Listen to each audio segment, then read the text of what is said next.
The above categorical statement differs completely with the abundance of caution submission by Mr. Muite, Senior Counsel, that it is not in the law and this was just optional for IBC to make.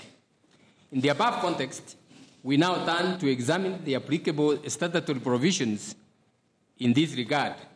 As pointed out by the petitioners, there is a reasonable expectation that all forms ought to be in a standard form and format, and though there is no specific provision requiring the forms to have watermarks and serial numbers as security features, there is no plausible explanation for this discrepancy, more so when Immaculate Kasaiti deposed that all of them had those features.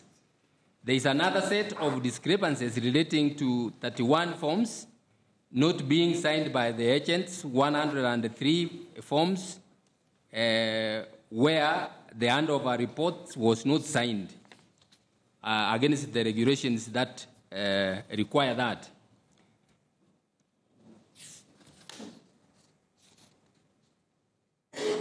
It is clear that the purpose of including the requirements for indicating the number of forms received by various officers was to ensure accountability and transparency. It is therefore unfortunate that out of the random sample of 4,299 forms that 4A examined, a total of 189 forms had not been filled in the handover section, whereas 287 forms had not been filled in the takeover section.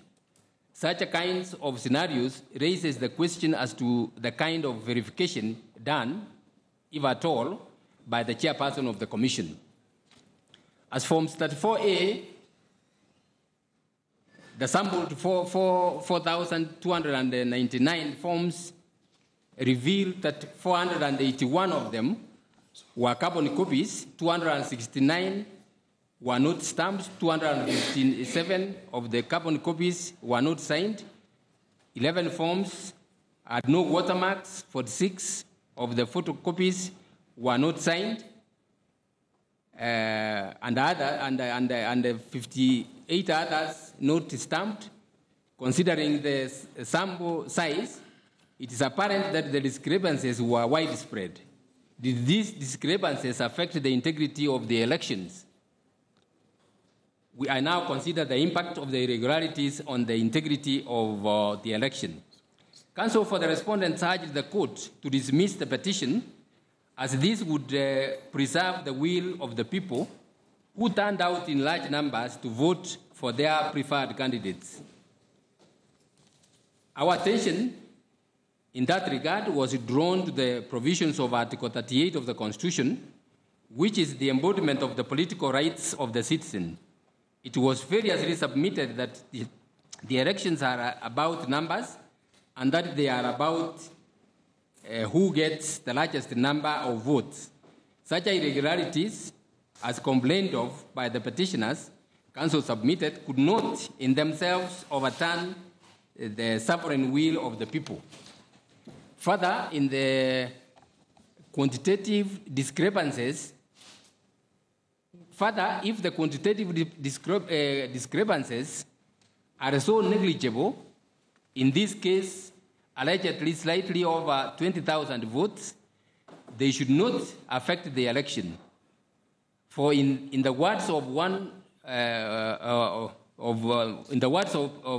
Professor Lumumba, counsel for the second respondent, of small things, the law has no remedy. On the other hand, the counsel for the petitioners urged the court to look at the elections as a whole, as a process rather than an event, to look at not just the numbers, but the entire conduct of the election. Mr. Mwangi, counsel for the petitioners, went as far as to submit that the elections are not political processes. I'll read that again. Mr. Mwangi, counsel for the petitioners, went as far as to submit that the elections are not a political process, but a legal one. That the court should concentrate on examining the legal process in the conduct of elections as opposed to the political process.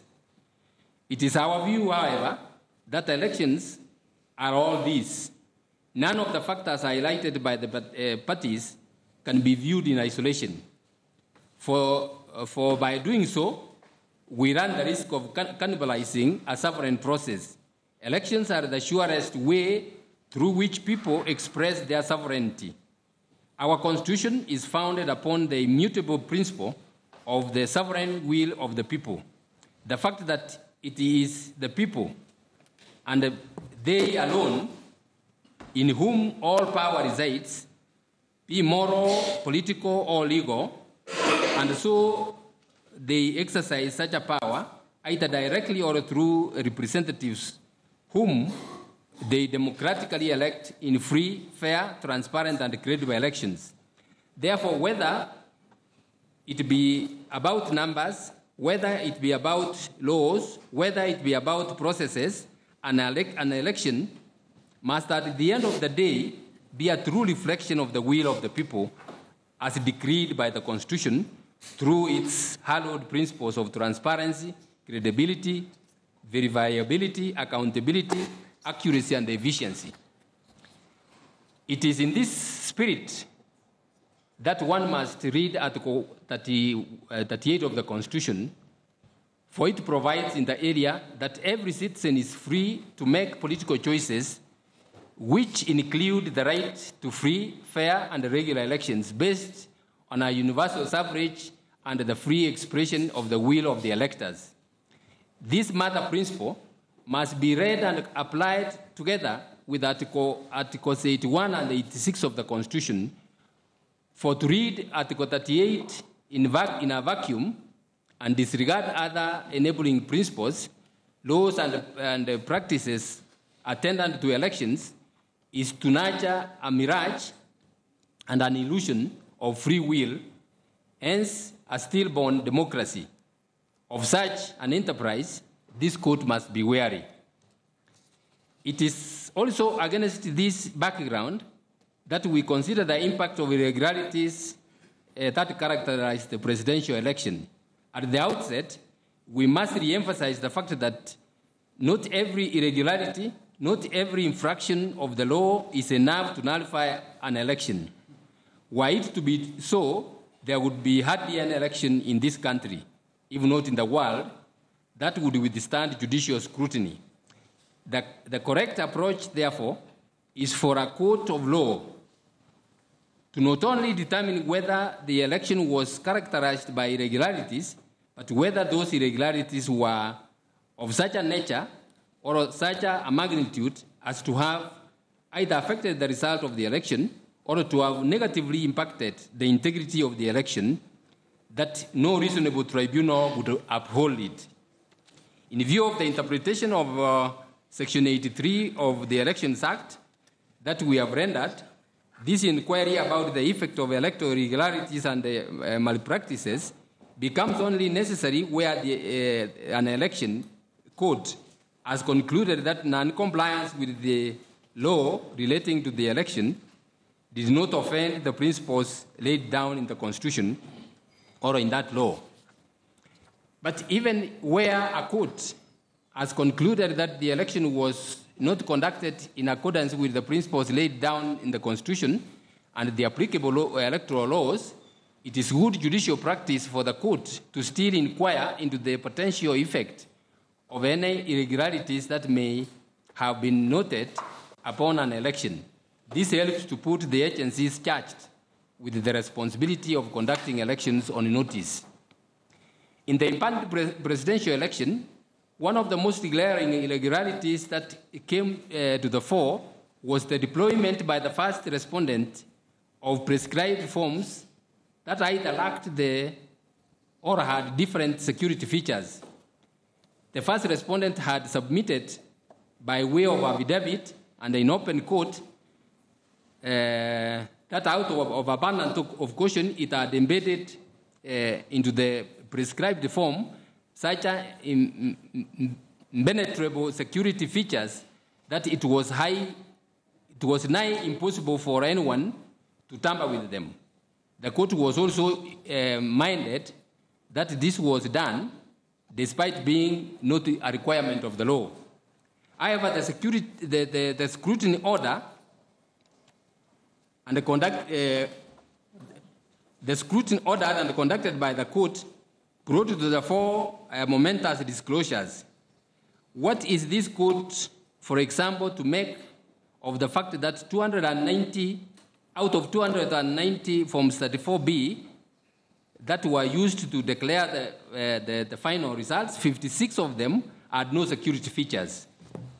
What had the security features touted by the first respondent disappeared to? Where had they disappeared to?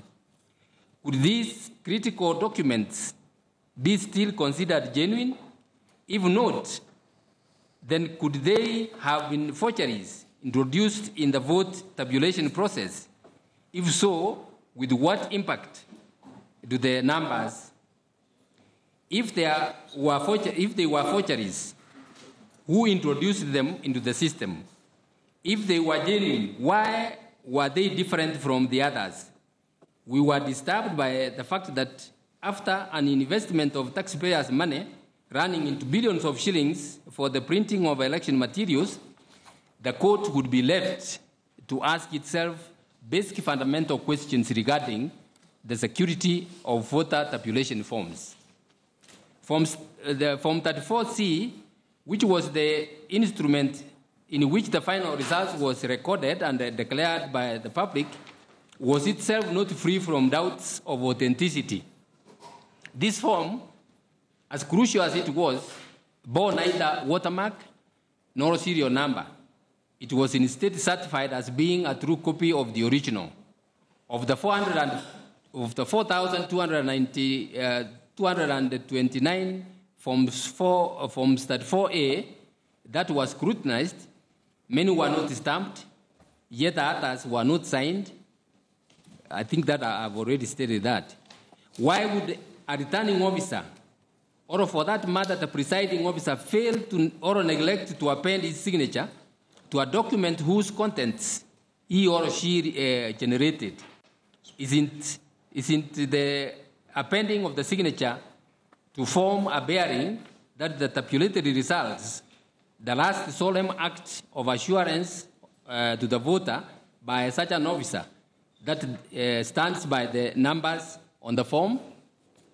Where do all these inexplicable irregularities that go to the very heart of electoral integrity leave this election? It is true that where the quantitative difference in numbers is negligible, the court, as we were urged, should not disturb the election.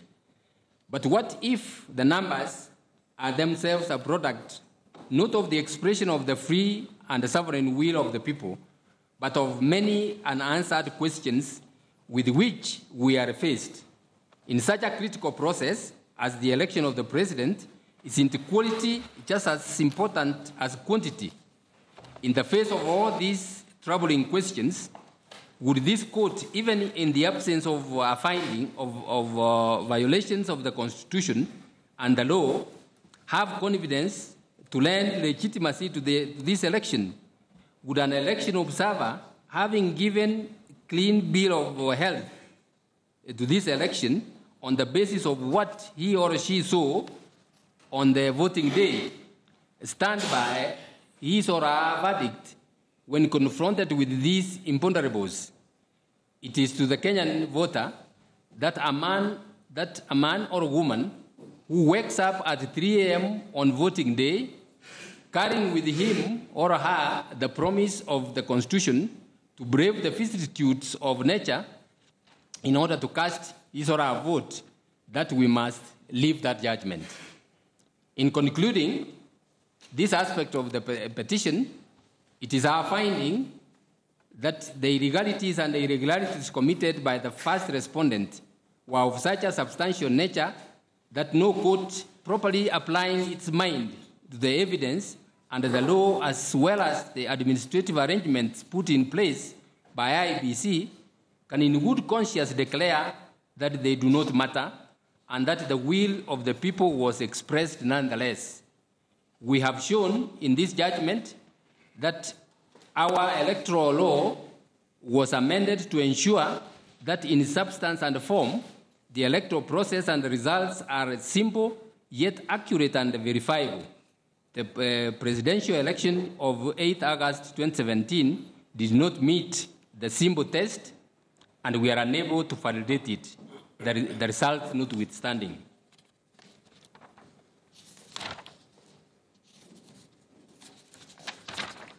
I'm skipping the orders that have been sought. In conclusion, in this judgment, we have settled the law as regards Section 83 of the Elections Act and its applicability to the presidential election. We have shown that, contrary to the popular view, the results of an election in terms of numbers can be overturned if a petitioner can prove that the election was not conducted in compliance with the principles laid down in the Constitution and the applicable electoral law. Never was the word "or" been given such a powerful meaning. Why did we do this?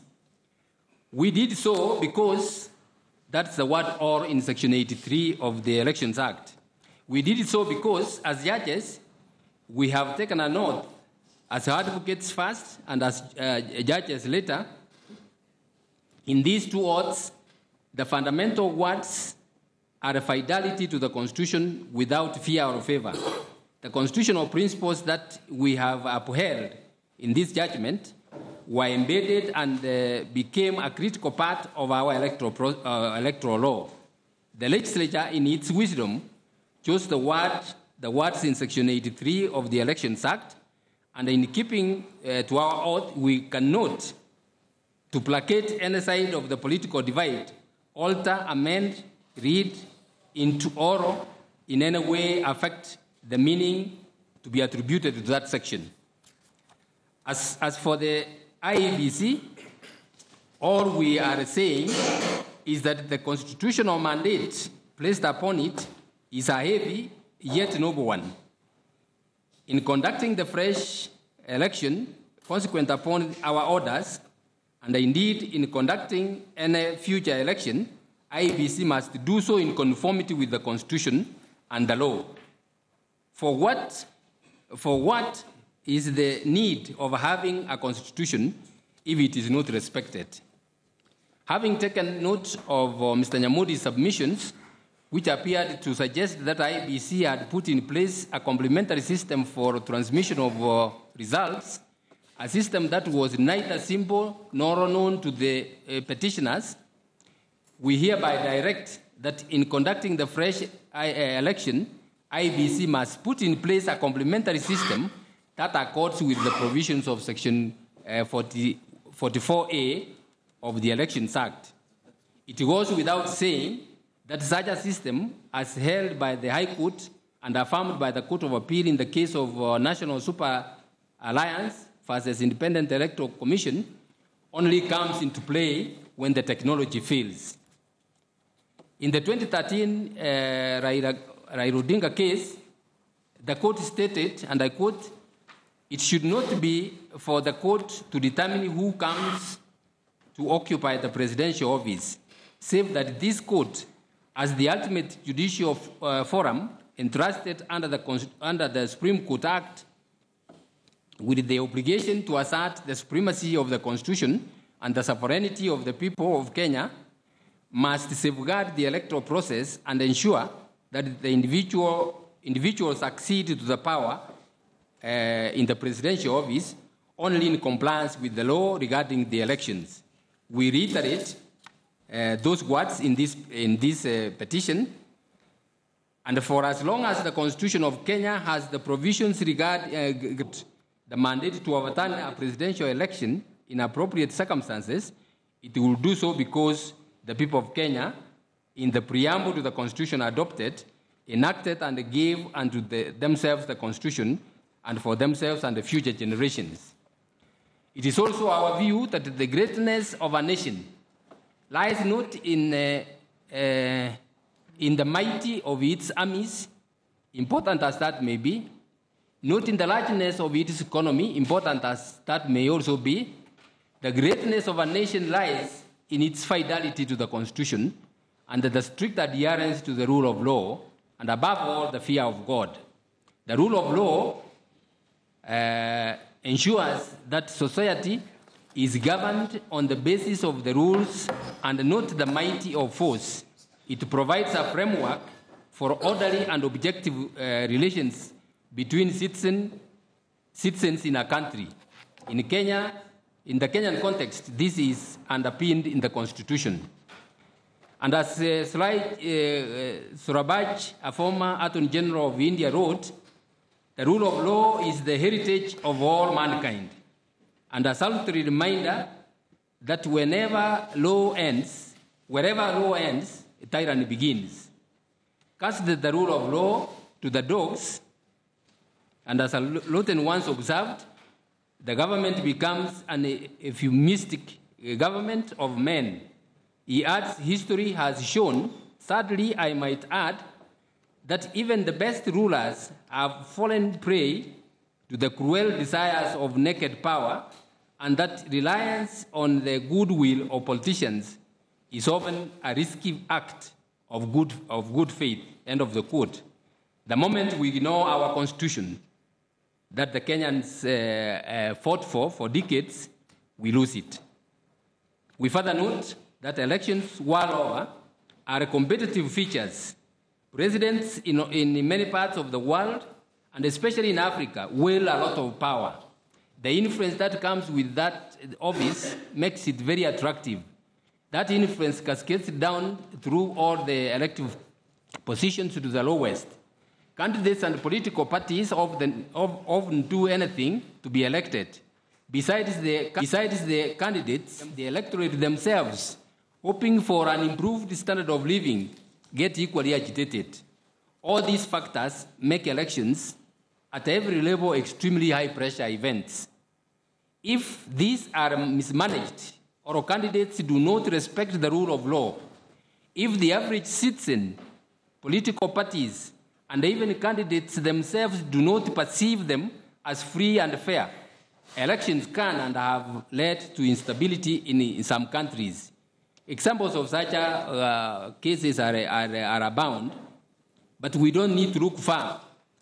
We know what we went through in 2007, post-election skirmishes that left over 1,000 people dead and over 5,000 others displaced and drove the country almost to the brink of precipice, not to mention the economic crisis that was thereby wrought. In the circumstances, and in answer to the respondents' harp on the numbers, we can do no better than to quote the words of the Indian Court of Appeal, where the judge says, there is no denying the fact that the election of a successful candidate is not likely to be interfered with by the courts. The courts generally lean in favor of the returned candidate and place the onus of proof on the person challenging the end result of an electoral contest. That approach is more in the nature of a rule of practice than a rule of law, and should not be unduly stretched beyond a limit. We say so because while it is important to respect the popular verdict and the courts ought to be slow in upsetting the same, it is equally important to maintain the purity of the electoral process. An election which is vitiated by reason of corrupt practices, illegalities, and irregularities cannot obviously be recognized and respected as the decision of the majority of the electorate. The courts are, therefore, duty-bound to examine the allegations wherever the same are raised within the framework of the statute, without being unduly hyper-technical in its approach and without being oblivious to the ground realities. Experience has shown that electoral processes the electoral process is, despite several safeguards taken by the statutory authorities concerned, often vitiated by use of means, factors, and considerations that are specifically forbidden by the law. What of the argument that this court should not subvert the will of the people? This court is one of those to whom the sovereign power has been delegated under Article 1(3)(c) of the Constitution. All its power, including the invalidating of the presidential election, is not self-given nor forcibly taken, but is donated by the people of Kenya. To dishonestly exercise that delegated power and to close our eyes to the constitutional violations would be a dereliction of duty, and we refuse to accept the invitation to do so, however popular the invitation may seem. Therefore, however burdensome, but the majesty of the Constitution reverberates across the lengths and breadths of our motherland. Let it bubble from our rivers and oceans. Let it boomerang from our hills and mountains. Let it serenade our households from the treetops. Let it sprout from our institutions of learning. Let it toll from our sanctums of prayer. And to those we bear the responsibility of leadership, let it be a constant irritant. Have we, in executing our mandate, lowered the threshold for proof in presidential elections? Have we made it easy to overturn the popular will of the people? We do not think so. No election is perfect, and the technology is not perfect either. However, where there is a context in which two houses of parliament jointly prepare a technological roadmap for conduct of elections and insert a clear and simple technological process in Section 39(1)(c) of the Elections Act, with the sole aim of ensuring a verifiable transmission and a declaration of the result system, how can this court close its eyes to an obvious and near total negation of the transparent process? In keeping with our pronouncement regarding the burden and the standard of proof in election petitions, we are therefore satisfied that the petitioners have discharged the legal burden of proof as to squarely shift it to the first and second respondent. We are also of the firm view that having so shifted the burden has not in turn been discharged by the first and second respondents as to raise substantial doubt in regard to the petitioner's case. For the above reasons, let this judgment then be read in the proper context. The electoral system in Kenya today was designed to be simple and verifiable. Between the 8th of August 2017 and the 11th of August 2017, it cannot be said to have been so. The petition before us was, however, simple and to the point. It was obvious to us that IEBC misunderstood it, hence it jumbled up responses and submissions. Our judgment is also simple and, in our view, clear and understandable. It ought to lead IEBC to a soul searching and to go back to the drawing board. If not, this court, wherever called upon to adjudicate on a similar dispute, will reach the same decision if the anomalies remain the same, irrespective of who the aspirants may be. Consistency and fidelity to the Constitution is an unwavering commitment this court makes. One of the other peripheral but important matter requires our attention. The time frame for hearing and the determination of presidential election petition in Kenya. The court is able to bear all manner of criticism but one would be extremely unfair. Alleged inability to deliver on time. Where is the time? Between the decision in 2013 and the present petition, it was a matter of agreement across Kenya that 14 days is not enough for parties and the court to fully deliver on their respective mandates. Not because they cannot, in fact they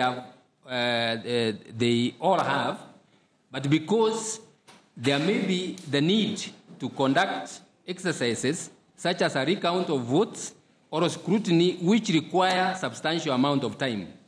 Yet the legislature ignored pleas to rethink the time frame. It is time they did so. The reasons for doing so are obvious and need no extrapolation here.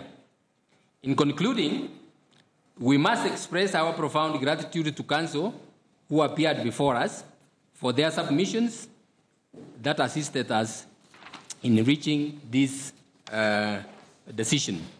Before we read the final orders, I would now allow my colleagues to read their dissents. And I'm requesting